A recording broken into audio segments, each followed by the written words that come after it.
This is Jeff Bezos. He is the richest person in the world. Back in 2017, he became the world's first centibillionaire. That's a net worth of $100 billion US. And having made tens of billions during the coronavirus pandemic, that figure's now a whole lot more. How is that even possible? His fortune came from founding Amazon, which he's still the boss of. That's not to mention his other ventures, from the Washington Post to Amazon-owned Whole Foods to space exploration company Blue Origin. The list goes on. But Mr. Bezos seems a bit of a contradictory character. A nerdy alpha male with a reputation for really caring for customers, but accused of neglecting his employees. A businessman criticized for his charity efforts, but fixated on saving the planet. Like his Silicon Valley counterpart Elon Musk, Bezos sees investing in space travel as a moral duty. Mr. Bezos. But back on Earth, with politicians coming at him from all sides, Get off of welfare. As a society, are we willing to accept the cost? and one of his own vice presidents quitting over Amazon's response to pandemic-concerned workers, he seems to have his hands full. Here's a few things you should know about Jeff Bezos. At just 3 years old, Bezos figured out how to take apart his cot with a screwdriver because he wanted it to be like a real bed. He developed engineering skills at a very young age, setting up an electronic alarm to keep his younger siblings out of his room. Age 10, his precociousness got the better of him when he caused his grandmother to burst into tears after calculating how many years she'd taken off her life by smoking. His grandfather took him aside and told him, He said, you're going to figure out one day that it's harder to be kind than clever. Bezos' public image is arguably someone who cares more about cleverness than kindness, and it's his ongoing focus on metrics at Amazon that really shows this. Early on, the Amazon boss would ask interviewees for test scores and continually raise the score required for the job. As the Amazon talent pool increased, those with the lowest scores were let go.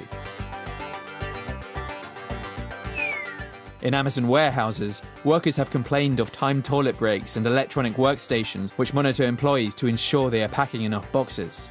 But Bezos' affection for metrics might actually explain Amazon's highly unusual way of doing business. For years, the CEO got a lot of grief from Wall Street for the store's lack of profit.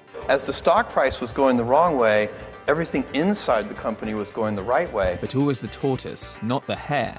Mr. Bezos was not going to be rushed, and was happy to bide his time reinvesting and expanding the company, confident his long-term vision would pay off. Many of the traits that make Amazon unusual are now deeply ingrained in the culture. Bezos has always done things a little bit differently at Amazon. He set up the bookstore in his garage in 1994, warning early investors there was a 70% chance it would fail. Since then, he's established many rules, rituals, and traditions, which to the outsider may seem a touch eccentric. Don't even think of using PowerPoint in an Amazon presentation. It's banned. Instead, everyone reads and discusses a long, carefully written memo. He doesn't like big teams either. In fact, according to Bezos, any one team should be small enough that it can be fed by 2 pizzas. If there's one thing Amazon.com is about, it's obsessive attention to the customer experience. Above all, Bezos likes to talk about what he calls customer obsession. In fact, if you have a problem with Amazon, you can even send Jeff an email. My email address is famous, and I keep it, and I read it. It's jeff@amazon.com. Mr. Bezos will often forward a complaint to a colleague, accompanied by a single question mark, meaning they should probably drop whatever they're doing and look into this. In the office, employees are encouraged to rate each other and expected to adhere to the 14 leadership principles, which include having the backbone to criticize others. When a New York Times article depicted an atmosphere of bullying at the company, Jeff Bezos responded directly in a memo to his employees. Anyone working in a company that really is like the one described in the New York Times would be crazy to stay. In 2018, President Trump accused Bezos of sales tax avoidance and anti-competitive business practices, leading to Amazon's share price falling by 9% and reducing Bezos' personal wealth by over $10 billion, although he later recouped this. Criticism of Amazon continued with Senator Bernie Sanders' Stop Bezos Act. The wealthiest person in the world is advertising jobs that pay workers wages that are so low that they have to go on food stamps. But Bezos actually responded and raised the minimum wage at Amazon to $15. Mr. Bezos and Amazon are now leading the way. And this isn't the only time Bezos has made a dramatic U-turn.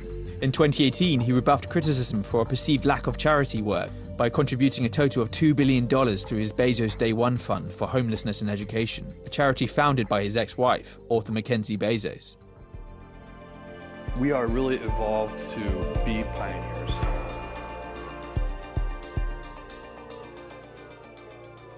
Bezos invests $1 billion each year into his space company, Blue Origin. This is the most important work I'm doing. When I was 5 years old, Neil Armstrong stepped onto the moon. I was imprinted with this passion for space and for exploration. Since even high school, Bezos has dreamt of an epic plan for humanity. This gem of a planet, we're finally, as a species, big enough to really impact it. We can fix that problem by moving out into the solar system. Like fellow magnate Elon Musk, he's creating a fleet of rockets which, as if by magic, can land themselves vertically, making them reusable and so far more financially viable.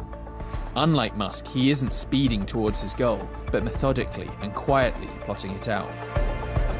Predatim ferociter, step by step ferociously, is the motto of Blue Origin, and one which Bezos himself lives by, who today is building a 10,000-year clock deep inside a mountain on his Texas ranch as a symbol of long-sightedness. This incremental and often secretive approach was how Bezos conquered retail. And it could be how he conquered space too.